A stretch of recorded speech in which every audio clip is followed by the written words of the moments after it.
এবার বিসিবি সভাপতি আমিনুল ইসলামকে ঘিরে ছড়িয়ে পড়ে ফিক্সিং সন্দেহ। সামাজিক যোগাযোগ মাধ্যমে মুহূর্তেই ভাইরাল হয় এই খবর। এতে দাবি করা হয় তার বিরুদ্ধে শুরু হয়েছে ফিক্সিং তদন্ত।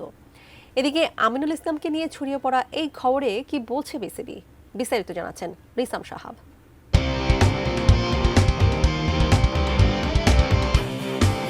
সামাজিক যোগাযোগ মাধ্যমে হঠাৎ করে একটি খবর ছড়িয়ে পড়ে বিসিবি সভাপতি আমিনুল ইসলামকে নিয়ে।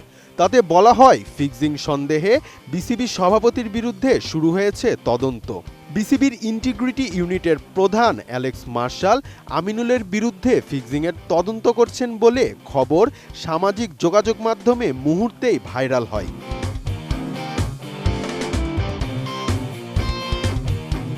আমিনুল ইসলামের বিরুদ্ধে ফিক্সিংয়ের তদন্তের খবরকে ভিত্তিহীন বলে জানিয়েছে বাংলাদেশ ক্রিকেট বোর্ড। সামাজিক যোগাযোগ মাধ্যমে এ সংক্রান্ত বিভ্রান্তিকর ও মিথ্যা তথ্য ছড়িয়ে পড়ার বিষয়টি নজরে এসেছে বলে বোর্ডের বিজ্ঞপ্তিতে জানানো হয়। আমি বুঝি নির্মাণের শিল্প, সালাম স্টিল বোঝে ডিউরেবিলিটি। সালাম স্টিল, মোস্ট ডিউরেবল স্টিল।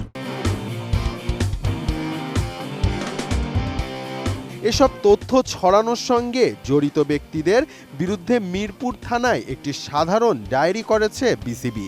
সংবাদ বিজ্ঞপ্তিতে বলা হয়েছে, খেলোয়াড় বা কর্মকর্তাদের লক্ষ্য করে পরিচালিত যে কোনো ধরনের কুৎসা ও ক্ষতিকর কর্মকাণ্ডে জড়িত ব্যক্তি কিংবা প্ল্যাটফর্মের বিরুদ্ধে কঠোর ব্যবস্থা নেওয়া হবে।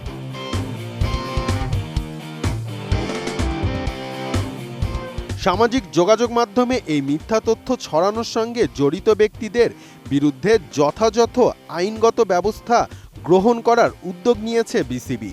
বিসিবি বলছে, অ্যালেক্স মার্শাল ব্যক্তিগতভাবে এই অভিযোগ অস্বীকার করেছেন এবং লিখিতভাবে নিশ্চিত করেছেন যে এ ধরনের কোনো তদন্তের অস্তিত্ব নেই। বিবৃতিতে আরও বলা হয়েছে, এ ধরনের বানোয়াট তথ্য প্রচার বাংলাদেশ ক্রিকেট বোর্ডের জন্য গভীর উদ্বেগের বিষয়। এসব কর্মকাণ্ড বিসিবি সভাপতির সুনাম ক্ষুণ্ণ করা এবং বোর্ড ও বাংলাদেশ ক্রিকেটের ভাবমূর্তি নষ্ট করার উদ্দেশ্যে পরিকল্পিত বলে প্রতীয়মান হচ্ছে।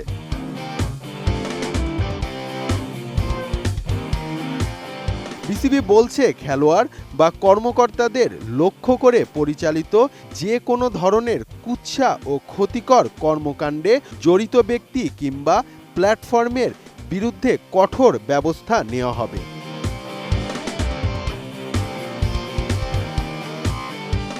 রিসাম সাহাব, এটিএন নিউজ।